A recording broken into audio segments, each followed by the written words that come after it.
दोस्तों, एक समय था जब कतर देश सिर्फ एक रेगिस्तान से ज्यादा कुछ नहीं था। जहां तक नजर जाती रेत के टीलों के अलावा कुछ नजर नहीं आता था। और उस वक्त किसी ने यह सोचा भी नहीं था कि आने वाले वक्त में यही रेगिस्तान दुनिया के सबसे अमीर लोगों के साथ साथ दुनिया का सबसे अमीर देश भी बनेगा।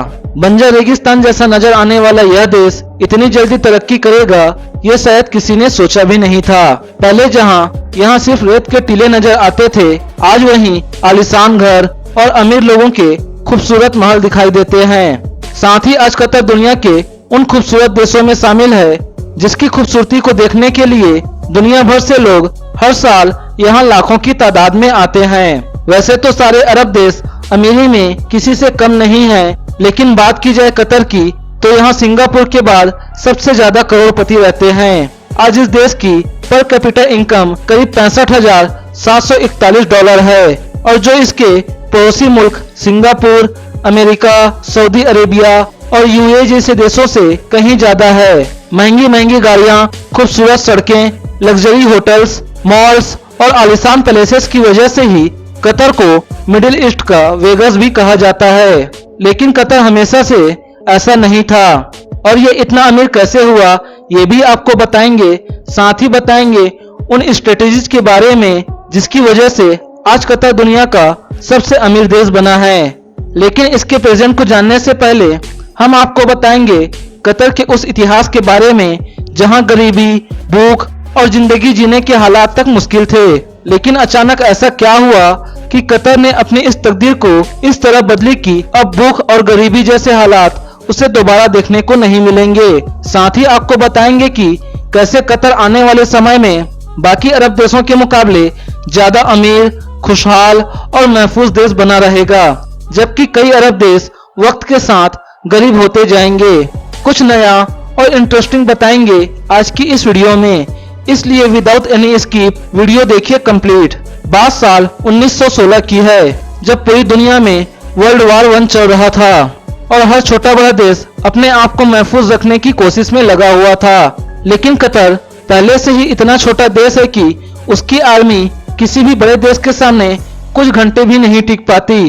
इन हालात को देखते हुए कतर के अब्दुल्ला अस्सानी ने ब्रिटेन के सामने एक डील साइन की, जिसके मुताबिक ब्रिटेन हर बाहरी हमले से, चाहे वो जमीनी हमला हो या समुद्री हमला, हर हमले से ब्रिटेन उसे डिफेंड करेगा। इसके बदले आने वाले 55 सालों तक कतर ब्रिटिश कॉलोनी का हिस्सा रहेगा और उन 55 सालों में जितने भी नेचुरल रिसोर्सेज कतर में पाए जाएंगे उनमें कतर के साथ साथ ब्रिटेन का भी हिस्सा होगा। साल 1940 में कतर में सबसे पहली ऑयल फील्ड की खोज हुई और साल 1960 में कतर में ऑयल माइनिंग और तेल को दूसरे देशों में एक्सपोर्ट करने का काम टॉप पर था। लेकिन इन सब के बाद भी कतर के हालात उतने अच्छे नहीं थे जितने होने चाहिए थे, क्योंकि यहाँ मिलने वाले रिसोर्सेज में ब्रिटेन का हिस्सा होता था और इसका बड़ा मुनाफा ब्रिटेन के हिस्से में जाता था। हालांकि अब कतर गरीबी और भूख जैसे हालात से धीरे धीरे बाहर आ रहा था, लेकिन अभी भी वो इतना सक्षम नहीं था कि खुद के लिए कुछ बड़ा कर सके। लेकिन साल 1970 के आते आते कतर के अच्छे दिन भी पास आने लगे, जब कतर में सेल ऑयल कंपनी ने इस देश का सबसे बड़ा खजाना ढूंढ निकाला और वो था नॉर्थ गैस फील्ड। ये दुनिया का सबसे बड़ा नेचुरल गैस फील्ड है। हालांकि उस जमाने में गैस को कैसे दूसरे देशों में भेजा जाए और इसका इस्तेमाल किस तरह किया जाए, इसकी ज्यादा जानकारी न होने की वजह से यह गैस कतर के लोगों के लिए कुछ खास फायदेमंद साबित नहीं हो रही थी, क्योंकि गैस को सिर्फ लंबी लंबी पाइपलाइन के जरिए दूसरे देशों में सप्लाई किया जा सकता था, जबकि कतर के पास इतनी अच्छी तकनीक और इतना खर्चा करने लायक पैसा ही नहीं था कि वे दूर देशों तक पाइपलाइन बनाकर उस गैस को दूसरे यूरोप देशों में बेच सकें। और धीरे धीरे ये खोज सिर्फ एक फाइल में बंद होकर रह गई। फिर साल 1971 में कतर को ब्रिटेन से आजादी मिल गई। अब कतर एक आजाद मुल्क बन चुका था, लेकिन अब भी कतर और वहाँ के हालात कुछ खास नहीं बदले थे और अगले 25 सालों तक वहाँ के हालात में कोई खास तब्दीली नहीं आई थी। साथ ही कतर के अमीर शेख खलीफा बिन हम्माद बिन थानी जिस तरह देश को पुराने तरीकों से चला रहे थे, इससे देश को कोई फायदा भी होता हुआ दिखाई नहीं दे रहा था और यहाँ की जनता के साथ साथ शेख खलीफा बिन हम्माद बिन थानी के बेटे शेख तमीम बिन हम्माद अल थानी भी अपने पिता के शासन से खुश नहीं थे और साल 1995 में शेख तमीम बिन हम्माद अल थानी ने तख्ता पलट करते हुए देश की सत्ता अपने हाथों में ले ली और देश को नए तरीकों से डेवलप करना शुरू किया। उसने देश में कई अच्छे प्रोजेक्ट्स की शुरुआत की, साथ ही कतर की जनता की तरक्की और खुशहाली के लिए भी बहुत सारे नए प्रोजेक्ट्स की शुरुआत की। शेख तमीम बिन हम्माद अल थानी ने ऑयल से आने वाले पैसों का इस्तेमाल नई टेक्नोलॉजी में इन्वेस्ट करना शुरू किया और जैसे ही कुछ सालों बाद कतर की हालत में सुधार हुआ, देश कामयाबी की राह पर चल पड़ा। अब कतर तेल बेचकर ही काफी कामयाब स्थिति में पहुंच गया था, लेकिन शेख साहब अपने देश को सबसे अमीर और खुशहाल देश बनाना चाहते थे और वो जानते थे कि वो ऐसा कर सकते हैं पूरी दुनिया में गैस बेचकर। और इसलिए हम्माद बिन ने अपना पूरा ध्यान सेल ऑयल कंपनी द्वारा खोजे गए नॉर्थ गैस फील्ड में लगाया और गैस को लिक्विफाइड करना शुरू किया। आपकी जानकारी के लिए बता दें कि लिक्विफिकेशन वो प्रोसेस है जिसमें गैस को गैस से लिक्विड फॉर्म में बदला जाता है ताकि उसे ऑयल की तरह टंकियों और बड़ी बड़ी शिप्स में भरकर कहीं भी ट्रांसपोर्ट किया जा सके। इस प्रोसेस में गैस को 61 डिग्री पर ठंडा रखना होता है और तभी गैस लिक्विड फॉर्म में आती है। और इस टेक्नोलॉजी के सक्सेसफुल होते ही कतर ने वो तरक्की हासिल की जिसका उसने सपना देखा था और आज कतर पूरी दुनिया में LNG गैस का सबसे बड़ा एक्सपोर्टर है और पूरी दुनिया का 30% नेचुरल गैस कतर में ही प्रोड्यूस की जाती है। साथ ही रूस और ईरान के बाद कतर नेचुरल गैस प्रोड्यूस करने वाला तीसरा सबसे बड़ा देश है। आज कतर इंडिया, जापान, स्पेन, चीन और साउथ कोरिया जैसे देशों को गैस सप्लाई करता है और इस वजह से उसे करोड़ों डॉलर की कमाई होती है और इन पैसों को कतर की सरकार ने अपने देश की डेवलपमेंट में खर्च किया।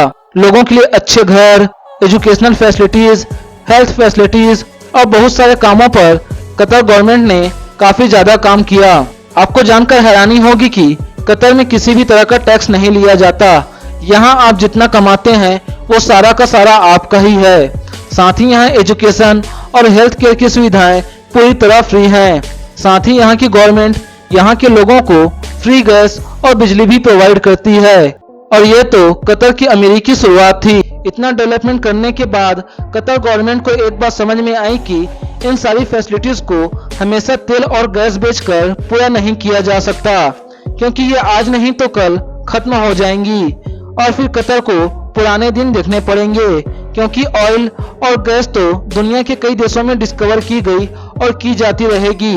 लेकिन वक्त रहते अगर इन सोर्सेस का सही फायदा ना उठाया गया तो बहुत ही जल्द तेल और गैस के होते हुए ही जो हाल वेनेजुएला का हुआ वो अपने आप में एक बड़ा एग्जाम्पल है, क्योंकि आज वेनेजुएला में दुनिया का सबसे ज्यादा तेल मौजूद होने के बाद भी वहाँ के लोग भूखमरी जैसे हालात से गुजर रहे हैं। और इन्हीं सब बातों का ख्याल आते ही हम्माद बिन थानी ने तेल और गैस के पैसों का सही इस्तेमाल करने की सोची, ताकि गैस और तेल के खत्म होने पर देश दोबारा भूखमरी और गरीबी के हालात तक न पहुंचे।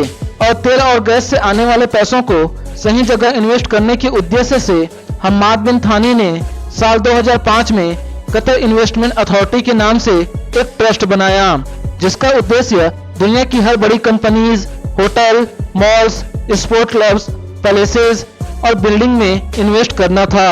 आज आप दुनिया के हर बड़ी company, famous buildings, office, malls, sports clubs और बाकी महंगी चीजों और लग्जरी चीजों में कतर का इन्वेस्टमेंट देख सकते हैं। साथ ही आपको जानकर हैरानी होगी कि दुनिया की जितनी भी बड़ी फुटबॉल क्लब्स हैं उन सब में कतर गवर्नमेंट ने पैसा लगाया हुआ है, जो उनका life time source of income है। इसके अलावा कतर ने वक्त को देखते हुए अपने देश में टूरिज्म को भी काफी ज्यादा प्रमोट किया है और अपने देश की खूबसूरती के साथ साथ अपनी संस्कृति को भी बेहतरीन ढंग से सजाया है। आज हर साल लाखों लोग कतर देश घूमने आते हैं। आज कतर लंदन में मौजूद द सवाई और द कनॉट जैसे 5 स्टार होटल के मालिक हैं। साथ ही कई बड़ी और मल्टीनेशनल कंपनी जैसे फॉक्सवैगन, सेल, बारक्लेस बैंक और रोसनेफ्ट, जो कि रशिया की सबसे बड़ी ऑयल कंपनी है, इन सब में कतर ने शेयर खरीद रखा है। इसके अलावा लंदन के फेमस डिपार्टमेंटल स्टोर ओरोट्स को खरीदा हुआ है।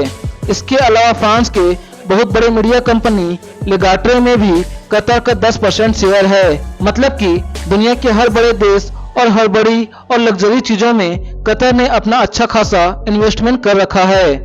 वैसे मैं बता दूं कि ये तो कतर की इन्वेस्टमेंट और उसकी कमाई का एक छोटा सा हिस्सा है। इसके अलावा कतर ने बिलियंस ऑफ डॉलर अपने देश की खूबसूरती, road, health sector, educational sectors और रिसर्च सेंटर के साथ साथ टूरिज्म अट्रैक्शन के लिए भी मिलियंस ऑफ डॉलर्स खर्च किया है।